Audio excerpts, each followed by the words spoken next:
Subscribe now and press the bell icon. Never miss an update. दोस्तों एक बार फिर से हम अपने YouTube channel Mukesh education hub में मैं आप जितेंद्र पारिक आपका एक बार फिर से स्वागत करता हूं।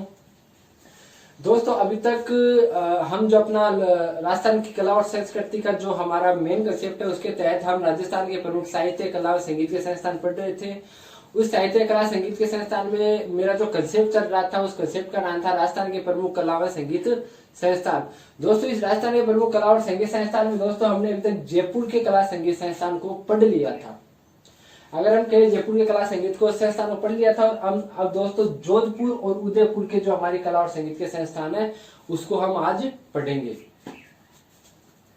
ठीक है, तो दोस्तों हमने जयपुर के जो कला और संगीत संस्थान है वो पढ़ लिए थे। जयपुर के हमारे जो कला संगीत संस्थान थे वो थे राजस्थान संगीत संस्थान, जिसकी स्थापना दोस्तों सन 1950 में हुई थी। उसके अलावा दोस्तों ललित कला अकादमी, जिसकी स्थापना दोस्तों 1957 में हुई थी। उसके अलावा दोस्तों जयपुर कथक केंद्र, जिसकी स्थापना 1978 में हुई थी। उसके अलावा जवाहर कला केंद्र, जिसकी स्थापना 1993 में हुई थी। आज हम शुरुआत करेंगे अपने जोधपुर से। जोधपुर में हमारे दो प्रमुख कला संगीत के संस्थान है। एक राजस्थान संगीत नाटक अकादमी के बारे में पढ़ेंगे, जिसकी स्थापना सन 1957 में हुई है। उसके अलावा रुपायल संस्थान के बारे में पढ़ेंगे दोस्तों, जिसकी स्थापना सन 1960 में हुई है। उसके अलावा दोस्तों हम उदयपुर के प्रमुख संस्थानों के बारे में पढ़ेंगे, जिसमें पहला हमारा भारतीय लोक कला मंडल, जिसकी स्थापना 1952 में हुई है। और पश्चिमी सांस्कृतिक केंद्र के बारे में पढ़ेंगे दोस्तों, जिसकी स्थापना 1986 में। और उसके अलावा कुछ अन्य जो हमारे एक दो संस्थान और रह जाते हैं उनके बारे में भी हम इसी क्लास में पढ़ेंगे। दोस्तों अगर हम बात करते हैं हम अगले जो राजस्थान के प्रमुख कला संगीत संस्थान है उनमें हम आगे चलते हैं। हमने जयपुर के जो प्रमुख संस्थान है कला संगीत के वो जान लिए। अब हम जानते हैं दोस्तों जो जोधपुर के प्रमुख संस्थान है, क्योंकि मैंने आपको बताया था कि राजस्थान के प्रमुख कला और जो संगीत संस्थान है प्रमुख 8 संस्थान है। उन 8 में से दोस्तों वो 3 जिलों में है, जयपुर, जोधपुर और उदयपुर में। हमने जयपुर के जो 4 के संस्थान है वो पढ़ चुके हैं दोस्तों। हम पढ़ते हैं जोधपुर के जो प्रमुख कला और संगीत के संस्थान है। तो दोस्तों हम चलते हैं जोधपुर।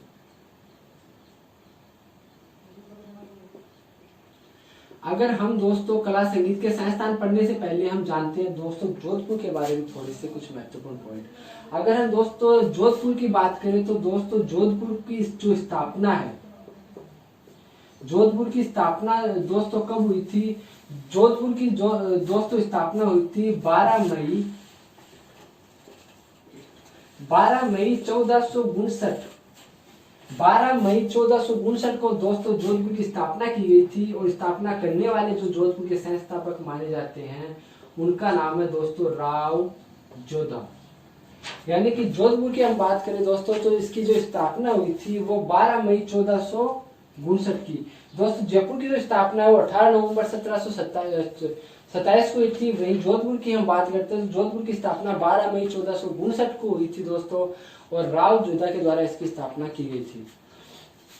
अब हम अगर बात जोधपुर के बारे में छोटा सा पॉइंट ये जानते हैं दोस्तों कि जो राजस्थान का दूसरा बड़ा महानगर इसको कहा जाता है। राजस्थान का दूसरा बड़ा महानगर, पहला बड़ा महानगर दोस्तों किसे कहा जाता है? जयपुर को, जिसके बारे में हम पढ़ चुके हैं। और राजस्थान का जो दूसरा बड़ा महानगर है दोस्तों वो कहा जाता है जोधपुर को।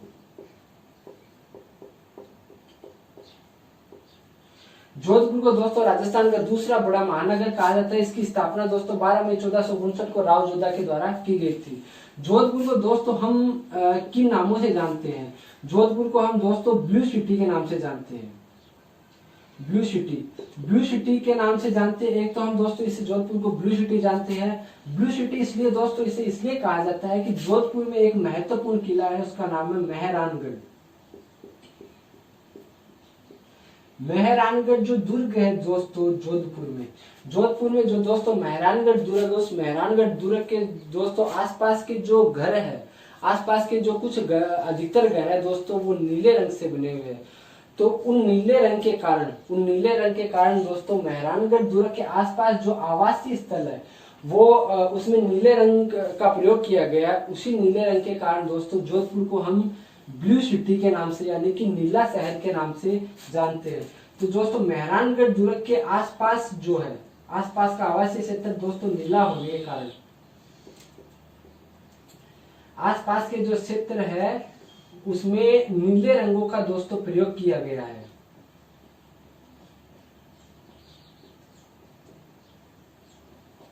दोस्तों हम जोधपुर को ब्लू सिटी कहते हैं, इसलिए कहते हैं क्योंकि जिसमें जो महत्वपूर्ण किला मेहरानगढ़ है, उस मेहरानगढ़ दुर्ग के आसपास का जो क्षेत्र है उसमें नीले रंगों का प्रयोग किया गया, इसलिए इसे ब्लू सिटी कहा जाता है। उसके अलावा दोस्तों इसे हम सूर्य नगरी कहा जाता है। जोधपुर को हम ब्लू सिटी के अलावा सूर्य नगरी भी कहते हैं। सूर्य नगरी हम एक प्रकार से ये कह सकते हैं कि सूर्य की जो किरणें हैं, सूर्य की जो रेखा है, जो किरणें हैं दोस्तों, वो पूरे वर्ष पर्यंत यहाँ पे प्रकाशमय रूप में रहती है। यानी कि यहाँ पे सूर्य की जो किरणें हैं वो एक इस तरह से बिछी हुई लगती है जैसे कि एक संपूर्ण प्रकाश की तरह दिखाई देती है। इस कारण से हम दोस्तों इसे सूर्य नगरी भी कहते हैं। वर्ष पर्यंत सूर्य यहाँ चमकता रहता है। ब्लू सिटी हम कहते हैं क्योंकि मेहरानगढ़ दुर्ग के आसपास के जो क्षेत्र है उसमें आवास में नीले रंगों का प्रयोग किया गया है, इसलिए इसे ब्लू सिटी भी कहा जाता है। अगर हम दोस्तों इसके बारे में बात करते हैं तो दोस्तों इसके बारे में हम बात करते हैं तो 2015 के अंदर किस वर्ष दोस्तों, वर्ष 2015 में दोस्तों क्या हुआ था, वर्ष 2015 में दोस्तों जो जोधपुर है, उस जोधपुर को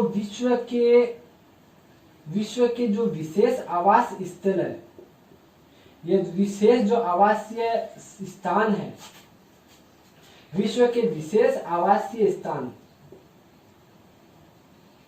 विश्व के विशेष आवासीय स्थान में दोस्तों जोधपुर को 2015 में प्रथम स्थान हासिल हुआ था। वर्ष 2015 में विश्व के विशेष आवासीय स्थानों में जोधपुर को दोस्तों क्या मिला था दोस्तों, उस समय जोधपुर को प्रथम स्थान मिला था। यानी अगर हम अंग्रेजी में कहें तो ये कह सकते हैं कि most extra ordinary places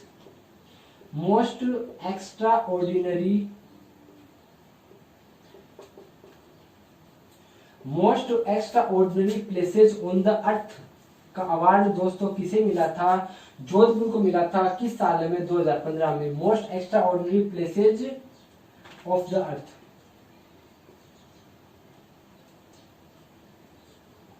most extra ordinary places of the earth का जो अवार्ड है दोस्तों, यानी कि विश्व के विशेष आवासीय स्थल या स्थान का जो अवार्ड है वर्ष 2015 में वो जोधपुर को मिल चुका है। जोधपुर की स्थापना 12 मई 1459 को रावजोधा ने की। इसे राजस्थान का दूसरा बड़ा महानगर कहा जाता है, इसे ब्लू सिटी कहा जाता है, साथ में सूर्य नगरी भी इसे कहा जाता है। और 2015 में इसे विश्व के विशेष आवासीय स्थल का अवार्ड भी मिला था, यानी कि इसमें प्रथम स्थान पे रहा था। दोस्तों हम इसके जो प्रमुख संस्थान है उसकी बात करते हैं, तो हम शुरुआत करते हैं इसके प्रमुख संस्थानों की। जोधपुर के जो प्रमुख कला और संगीत संस्थान है जो राजस्थान में जोधपुर में स्थित है दोस्तों, वो कौन से हैं। जोधपुर में मुख्यतः दो कला और संगीत के संस्थान मुख्यतः जोधपुर में स्थित है। उसमें दोस्तों नंबर 1 पे जो हमारा आता है वो आता है राजस्थान संगीत नाटक अकादमी। राजस्थान संगीत नाटक अकादमी दोस्तों ये हमारा पहला संस्थान है।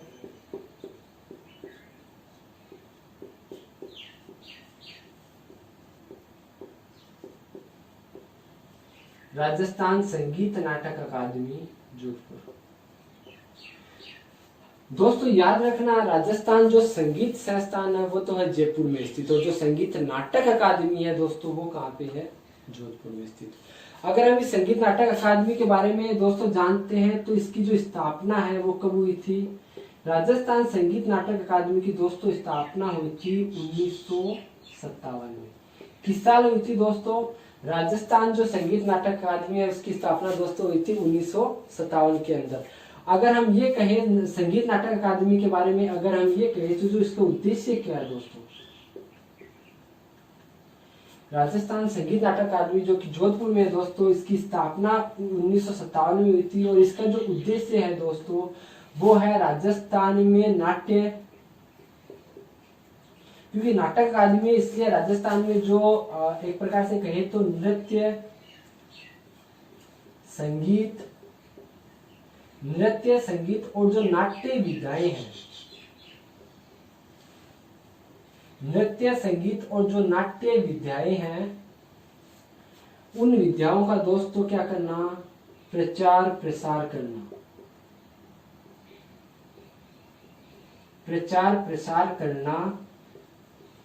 और साथ में जो दोस्तों वेश सांस्कृतिक एकता है,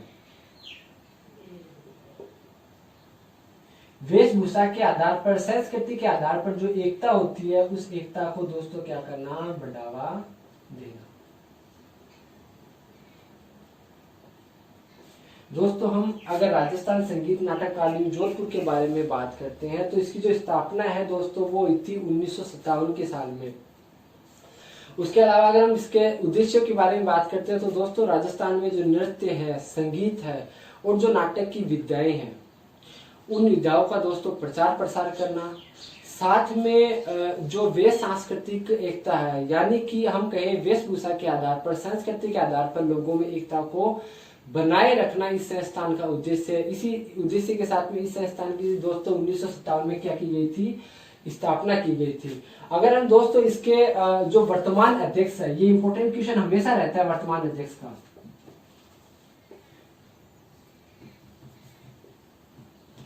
जो वर्तमान दोस्तों इसके अध्यक्ष है उनका नाम क्या है दोस्तों, वर्तमान अध्यक्ष का नाम है अशोक पांड्या। दोस्तों ये याद रख लेना कि जो राजस्थान संगीत नाटक अकादमी जोधपुर है, इसके जो वर्तमान अध्यक्ष है, उन वर्तमान अध्यक्ष का नाम है दोस्तों क्या है, अशोक पांड्या। अशोक पांड्या जो है वर्तमान में राजस्थान संगीत नाटक अकादमी के जो क्या है दोस्तों, वर्तमान में इसके अध्यक्ष है। अब हम दोस्तों चलते हैं अपने अगले संस्थान की ओर। आप दोस्तों इसका पहले एक बार स्क्रीनशॉट ले लीजिए। हम चलते दोस्तों अपने अगले संस्थान की ओर। उस अगले संस्थान का दोस्तों क्या नाम है, उसका नाम है दोस्तों रूपायन संस्थान। क्या नाम है, रूपायन संस्थान।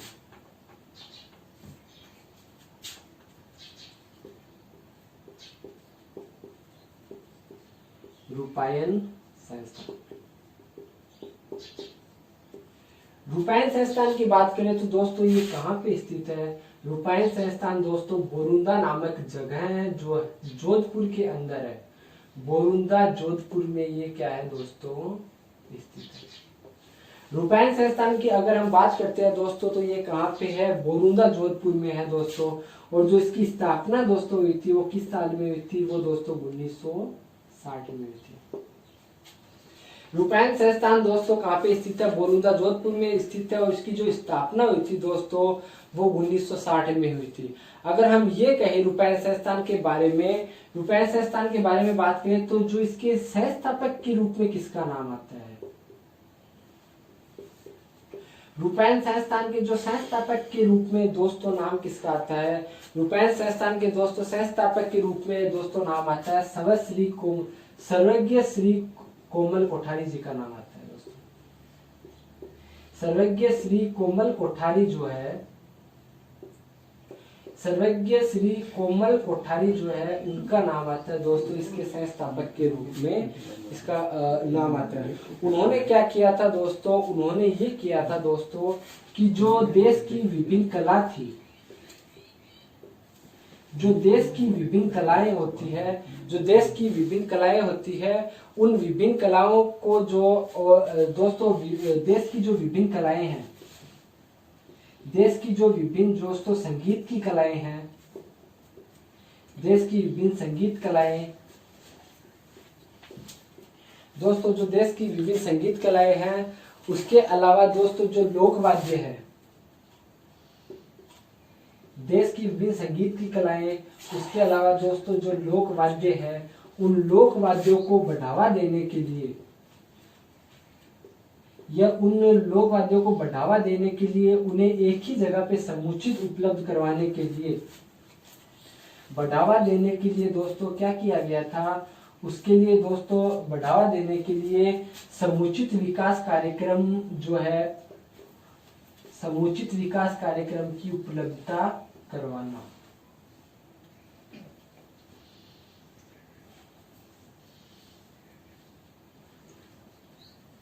समुचित विकास कार्यक्रम की क्या करवाना दोस्तों, उपलब्धता करवाना।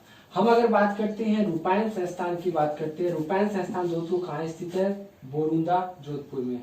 इसकी स्थापना दोस्तों 1960 में हुई थी। इसके जो संस्थापक वो माने जाते हैं सर्वज्ञ श्री कोमल कोठारी। सर्वज्ञ श्री कोमल कोठारी ने ये किया था दोस्तों कि जो देश की विभिन्न कला थी, जो लोक विद्या थी, उन्हें एकत्रित किया और एकत्रित करने के बाद में उस कला को बढ़ावा देने के लिए इस संस्थान की उन्होंने स्थापना की।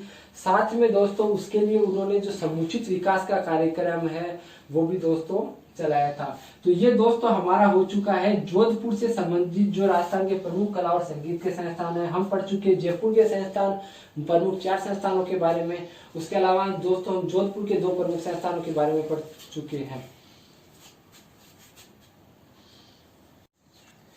दोस्तों अब हम शुरुआत करते हैं, हमारा जो अगला है उदयपुर के जो कला और संगीत के हमारे जो प्रमुख संस्थान है उनसे हम शुरुआत करते हैं। तो दोस्तों शुरुआत करने से पहले हम उदयपुर के बारे में थोड़ा सा पॉइंट जान लेते हैं। दोस्तों अगर हम ये कहें उदयपुर के बारे में दोस्तों कि इसकी स्थापना किस वर्ष हुई थी, अगर हम उदयपुर के बारे में थोड़ा सा जाने तो इसकी स्थापना दोस्तों हुई थी सन 1559 में। कब हुई थी दोस्तों, इसकी स्थापना हुई थी दोस्तों सन 1559 में इसकी स्थापना हुई थी। और किसके द्वारा की गई थी दोस्तों इसकी स्थापना, तो जो महाराणा प्रताप के पिता थे दोस्तों, जिनका नाम महाराणा उदय सिंह था, इसकी स्थापना दोस्तों महाराणा उदय सिंह के द्वारा की गई थी। महाराणा उदय सिंह जिन्हें उदय सिंह द्वितीय कहा जाता है, महाराणा उदय सिंह जिन्हें उदय सिंह द्वितीय कहा जाता है, यानी कि महाराणा उदय सिंह जो द्वितीय थे उनके द्वारा सन 1559 में उदयपुर शहर को बसाया गया था। उसके अलावा छोटी सी बात हम इसके बारे में और जानते हैं दोस्तों, और हम ये जानते हैं कि उदयपुर को दोस्तों सिटी ऑफ लेक्स यानी कि झीलों की नगरी कहा जाता है। क्या कहा जाता है दोस्तों, इसे झीलों की नगरी यानी सिटी ऑफ लेक्स कहा जाता है दोस्तों, इसे सिटी ऑफ लेक्स। दोस्तों हमने पढ़ा था सिटी ऑफ आर्ट्स किसे कहा जाता है, सिटी ऑफ आर्ट्स दोस्तों जयपुर को कहा जाता है, और पिंक सिटी दोस्तों जयपुर को कहा जाता है। उसके अलावा दोस्तों जो ब्लू सिटी है वो हम जोधपुर को कहते हैं, और जो सिटी ऑफ लेक्स है दोस्तों, सिटी ऑफ लेक्स हम किसको कहते हैं दोस्तों, उदयपुर को। तो ये तो इसकी स्थापना के संबंध में कुछ छोटे से महत्वपूर्ण पॉइंट्स है। अब हम अगर अपने मेन कंसेप्ट की तरफ आगे बढ़ते हैं, कला और संगीत संस्थान के बारे में अगर हम पढ़ते हैं तो हम शुरुआत करते हैं दोस्तों। जो उदयपुर में मैंने आपको बताया था दोस्तों कि मुख्यतः 2 प्रमुख कला और संगीत के संस्थान है। कितने हैं दोस्तों, मुख्यतः 2, अन्य भी है दोस्तों, लेकिन जो मुख्य हम पढ़ेंगे वो 2 है। और मुख्य 2 में हम दोस्तों पहले अगर शुरुआत करते हैं, नंबर 1 पे हमारा आता है दोस्तों भारतीय लोक कला मंडल। कौन सा दोस्तों, भारतीय लोक कला मंडल। भारतीय लोक कला मंडल दोस्तों ये कहाँ पे स्थित है दोस्तों, ये स्थित है उदयपुर में। उदयपुर के प्रमुख कला संगीत संस्थानों में पहला हमारा जो है वो भारतीय लोक कला मंडल है दोस्तों। इस अगर हम इसके बारे में बात करते हैं दोस्तों तो इसकी जो स्थापना है दोस्तों किस साल हुई है, अगर हम बात करते हैं तो भारतीय लोक कला मंडल की दोस्तों जो स्थापना हुई है वो हुई है दोस्तों 22 फरवरी।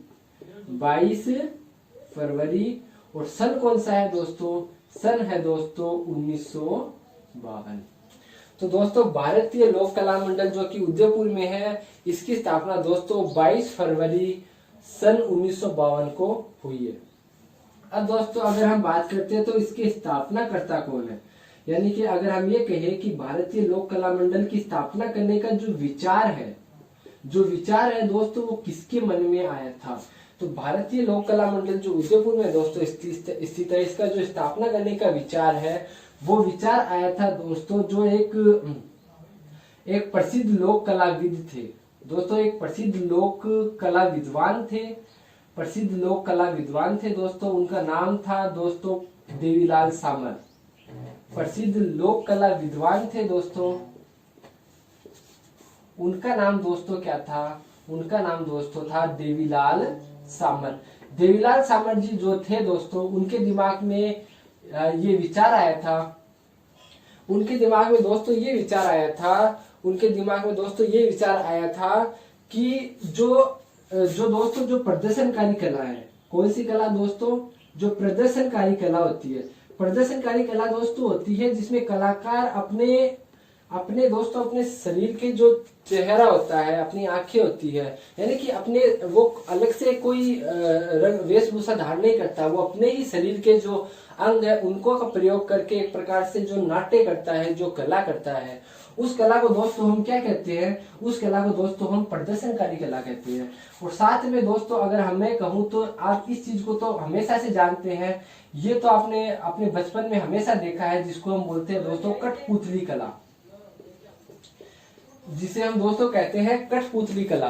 तो दोस्तों प्रदर्शनकारी जो कला है, प्रदर्शनकारी जो कला है जिसमें कलाकार अलग अलग स्थानों पर जाकर अपने शरीर के द्वारा बिना कोई सांग रचे, बिना कोई वेशभूषा के अपने शरीर से विभिन्न कलाओं का प्रदर्शन करते हैं। और साथ में दोस्तों जो कठपुतली कला है, इन दोनों कलाओं को ध्यान में रखते हुए जो प्रसिद्ध लोक कला विद्वान थे दोस्तों, कौन प्रसिद्ध लोक कला विद्वान थे? उनका नाम था देवीलाल सामर।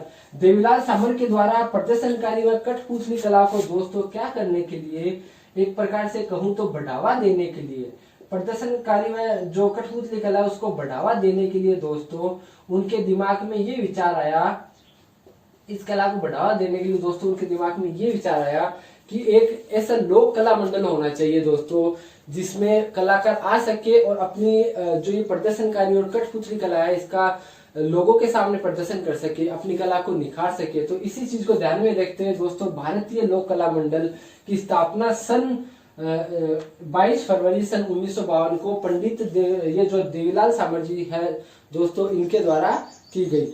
उसके अलावा दोस्तों हम अगर एक छोटी सी बात और इसके बारे में मैं आपको बता देता हूँ। ये लोक कला मंडल दोस्तों करता क्या है? ये लोक कला मंडल दोस्तों काम ये करता है, ये लोक कला मंडल दोस्तों ये करता है कि इस लोक कला मंडल में आप क्या कर सकते हो? इस लोक कला मंडल में दोस्तों राजस्थान में जो लोक कला है, राजस्थान में जो लोक कला है, राजस्थान में जो लोक कला है, उसके अलावा जो लोक कला जो संस्कृति है दोस्तों, राजस्थान में जो लोक कला संस्कृति है, उस लोक कला संस्कृति के अलावा दोस्तों अगर मैं ये कहूँ राजस्थान की लोक कला संस्कृति और दोस्तों जो राजस्थान है एवं दोस्तों मध्य प्रदेश है, राजस्थान है, मध्य प्रदेश है, इनकी जो त्योहारों की संस्कृति है, किस तरह से यहाँ के जो त्योहार मुख्यतः मनाए जाते हैं, किस तरह से त्योहारों में लोक कला संस्कृति का प्रदर्शन होता है, उनका जो अध्ययन किया जाता है दोस्तों, या उनके बारे में अगर आप पता लगाना चाहते हैं दोस्तों, तो आपके लिए ये जो भारतीय लोक कला मंडल है ये एक अच्छा साधन माना जाएगा दोस्तों। अगर मैं ये कहूँ तो भारतीय लोक कला मंडल उदयपुर जो दोस्तों उसमें राजस्थान की जो लोक कला संस्कृति है, उसके अलावा राजस्थान मध्य प्रदेश के जो त्योहार है उनका दोस्तों जो अध्ययन करने के लिए सबसे बढ़िया अगर हम संस्थान की बात करें तो दोस्तों वो भारतीय लोक कला मंडल। और ये दोस्तों कहाँ स्थित है? ये दोस्तों स्थित है उदयपुर में। हम चलते हैं दोस्तों, आप इसका एक बार स्क्रीनशॉट दोस्तों 1 मिनट के लिए जरूर ले लीजिए। हम चलते हैं अपने अगले संस्थान की ओर दोस्तों।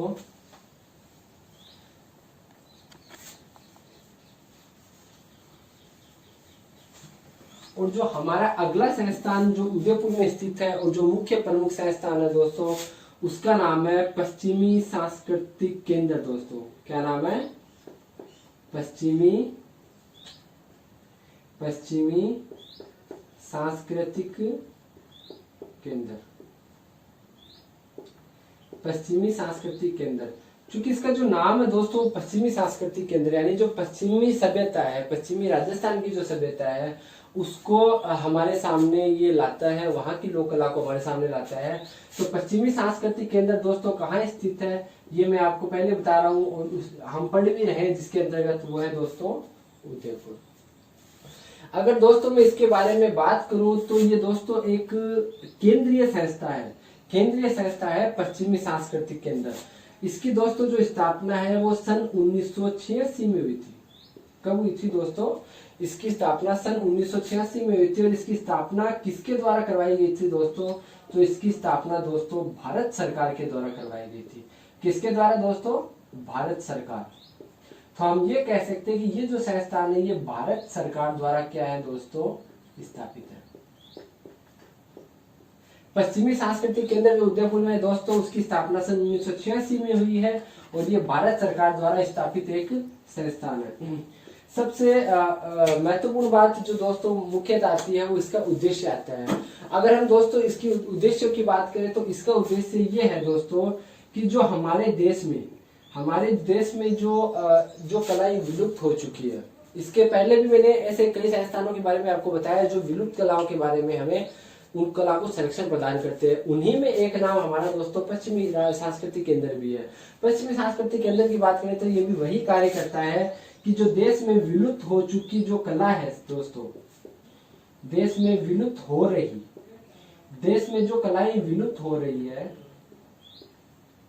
देश में विलुप्त हो रही कला एवं जो संस्कृति है दोस्तों, उसको बढ़ावा देने का यह काम करता है। देश में विलुप्त हो रही जो कला और संस्कृति है उसको ये बढ़ावा देने का काम करता है, बढ़ावा देने का दोस्तों ये काम करता है। उसके अलावा छोटी सी चीज मैं आपको ये बता देना चाहता हूँ दोस्तों, इसका जो कार्य क्षेत्र है ये इंपॉर्टेंट बन जाता है कि जो पश्चिमी सांस्कृतिक केंद्र है उसका कार्य क्षेत्र क्या है। तो जो इसका दोस्तों जो कार्य क्षेत्र है वो 4 राज्यों में है। कितने राज्यों में दोस्तों? 4 राज्य में। और वो 4 राज्य कौन से है दोस्तों? वो राज्य है दोस्तों गोवा, महाराष्ट्र। चूंकि ये भारत सरकार की संस्था है इसलिए इसका जो कार्य क्षेत्र है वो भारत के 4 राज्यों में गोवा, महाराष्ट्र, गुजरात और राजस्थान।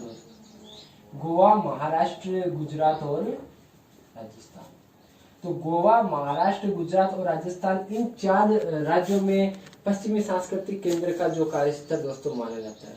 सबसे महत्वपूर्ण चीज हमें ये जानना है कि दोस्तों इसका उद्देश्य क्या है।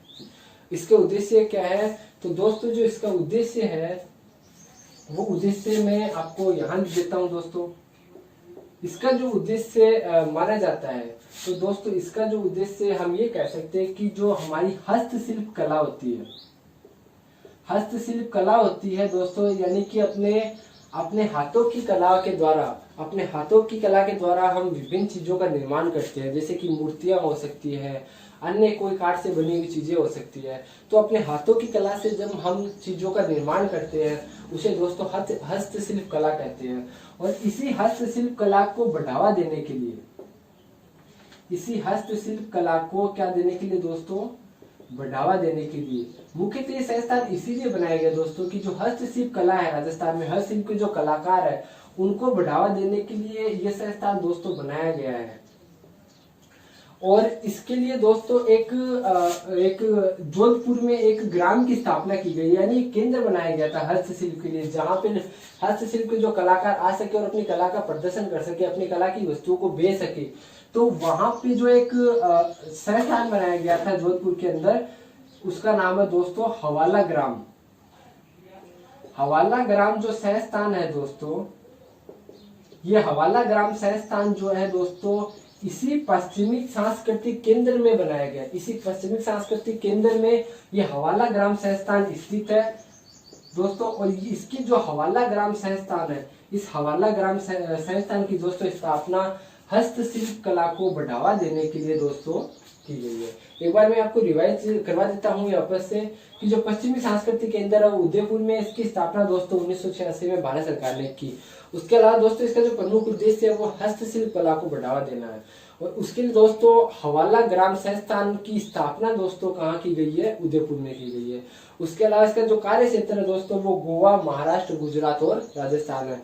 और ये काम ये करती है हस्तशिल्प के साथ में कि जो देश में लुप्त हो रही कलाएं हैं उनको भी ये संरक्षण का कार्य करती है। तो दोस्तों मेन रूप में अगर ये कहूँ कि राजस्थान के प्रमुख कला संगीत के जो संस्थान थे, मैंने आपको बताया था कि 8 प्रमुख संस्थान है। उन 8 प्रमुख संस्थानों के बारे में तो मैं आपको बता चुका हूँ। उसके अलावा दोस्तों एक दो अन्य जो संस्थान है मैं उनके बारे में आपको जरूर दिखा देता हूँ। मुख्य रूप से हमारे संस्थान तो पूरे हो चुके हैं दोस्तों, लेकिन फिर भी कुछ ऐसे संस्थान हैं जो एग्जाम के लिए आपके लिए क्वेश्चन के रूप में बन सकते हैं। तो मेरा दायित्व है कि मैं आपको ये चीज लिखाता हूँ। अगर मैं दोस्तों लिखाता हूँ 2-3 संस्थानों के बारे में वो लिखाता हूँ, तो एक दोस्तों है क्या? रविंद्र मंच। दोस्तों एग्जाम में प्रश्न पूछ सकता है कि दोस्तों रविंद्र मंच कहाँ पे स्थित है। तो दोस्तों ये जो रविंद्र मंच स्थित है दोस्तों, ये जयपुर में स्थित है। रविंद्र मंच कहाँ पे स्थित है? जयपुर में स्थित है। उसके अलावा दोस्तों एक आता है पारसी रंगमंच। कौन सा? पारसी रंगमंच। पारसी रंगमंच भी कहाँ स्थित है दोस्तों? ये भी दोस्तों कहाँ पे स्थित है? जयपुर में। और ये जो पारसी रंगमंच है दोस्तों, इसकी जो स्थापना है वो किसके द्वारा की गई? ये की गई दोस्तों जयपुर के उस समय महाराजा थे, जयपुर के महाराजा सवाई राम सिंह द्वितीय के द्वारा इसकी स्थापना की गई। जयपुर के महाराजा सवाई राम सिंह द्वितीय, जयपुर के महाराजा सवाई राम सिंह जो द्वितीय है, उन सवाई राम सिंह द्वितीय के द्वारा पारसी रंगमंच की जयपुर में स्थापना की गई थी दोस्तों। जयपुर के महाराजा सवाई राम सिंह द्वितीय के द्वारा इसकी स्थापना की गई। इस कारण दोस्तों ये जो पारसी रंगमंच है, इस पारसी रंगमंच को दोस्तों राम प्रकाश थिएटर के नाम से भी जाना जाता है। किस नाम से दोस्तों? राम प्रकाश थिएटर। राम प्रकाश थिएटर के नाम से भी दोस्तों ये जो पारसी रंगमंच है, इसे राम प्रकाश थिएटर के नाम से जाना जाता है। इसकी स्थापना जयपुर के महाराजा सवाई राम सिंह द्वितीय ने करवाई थी दोस्तों जयपुर के अंदर, और द्वितीय के द्वारा करवाई गई थी। उसके अलावा मैं आपको एक दो चीजें और बता देता हूँ, और वो चीजें दोस्तों ये है कि जो कुछ थिएटर है दोस्तों, जैसे मैं अगर कहूँ कृष्णयन नाम का दोस्तों, कृष्णयन, उसके अलावा रंगरायन, कृष्णयन, रंगरायन, ठीक है, ये दोस्तों थिएटर के नाम है। थिएटर यानी कि रंगमंच के नाम है दोस्तों, ये कृष्णयन, रंगरायन और ओपन थिएटर, ये एग्जाम में पूछे जाने वाले क्वेश्चन है दोस्तों। ओपन थिएटर ये कहाँ पे स्थित है दोस्तों? ये दोस्तों स्थित है जो जवाहर कला केंद्र हमने पढ़ा है जयपुर के अंदर। जवाहर कला केंद्र जयपुर में ये दोस्तों स्थित है। कृष्णयन, रंगरायन, ओपन थिएटर ये जवाहर कला केंद्र में स्थित है। पारसी रंगमंच जयपुर में है, रविंद्र रंगमंच जयपुर में है, और जो हमारा अंतिम है वो है दोस्तों भवानी नाट्यशाला। कौन सा है दोस्तों? भवानी नाट्यशाला। और ये दोस्तों भवानी नाट्यशाला बहुत महत्वपूर्ण है एग्जाम की दृष्टि से। ये भवानी नाट्यशाला स्थित कहाँ पे है दोस्तों? ये झालावाड़ जिले में स्थित है। कहाँ पे है दोस्तों? ये झालावाड़ में। और इसकी जो स्थापना है दोस्तों, वो महाराजा भवानी सिंह के द्वारा करवाई गई थी। इसकी स्थापना दोस्तों किसने करवाई थी? इसकी स्थापना दोस्तों महाराजा भवानी सिंह जी ने करवाई थी। और किस साल करवाई थी दोस्तों? ये सन 1921 में करवाई गई थी। तो भवानी नाट्यशाला कहाँ स्थित है दोस्तों? झालावाड़ में। इसकी स्थापना महाराजा भवानी सिंह जी ने करवाई गई थी। एक बार मैं रिवाइज कर देता हूँ दोस्तों। रविंद्र मंच कहाँ पे है? जयपुर में। पारसी रंगमंच जयपुर में। स्थापना जयपुर के महाराजा राम सिंह द्वितीय के द्वारा, जिसे राम प्रकाश थिएटर भी कहते हैं। उसके अलावा कृष्णयन, रंगरायन, ओपन थिएटर ये क्या चीज है दोस्तों? ये रंगमंच है, और ये जवाहर कला केंद्र जयपुर में स्थित है। उसके अलावा दोस्तों भवानी नाट्यशाला कहाँ पे स्थित है? ये स्थित है दोस्तों झालावाड़ में स्थित है। इसकी स्थापना महाराजा भवानी सिंह जी ने सन 1921 में करवाई थी। तो दोस्तों हम ये कहें कि राजस्थान के प्रमुख कला और संगीत संस्थान के जो हमारा कंसेप्ट है वो यहाँ पे दोस्तों पूरा हो चुका है। अगली जो हमारी क्लास होगी दोस्तों, उसमें हम राजस्थान के जो प्रमुख साहित्य के संस्थान है उनके बारे में हम अध्ययन करेंगे। वो कहाँ स्थित है इसके बारे में अध्ययन करेंगे। तो दोस्तों अगर आपको ये वीडियो अच्छा लगा है तो इसे आप लाइक कीजिए दोस्तों, शेयर कीजिए, सब्सक्राइब कीजिए। अगर आप नए यूजर है तो जरूर सब्सक्राइब कीजिए, ताकि आप हमारी जो पहले की क्लासेज उनको देख सके। उसके अलावा जो हमारी पीछे की जो क्लासेज है उनका लिंक दोस्तों आपको डिस्क्रिप्शन में मिल जाएगा। तो दोस्तों इस क्लास के लिए धन्यवाद दोस्तों।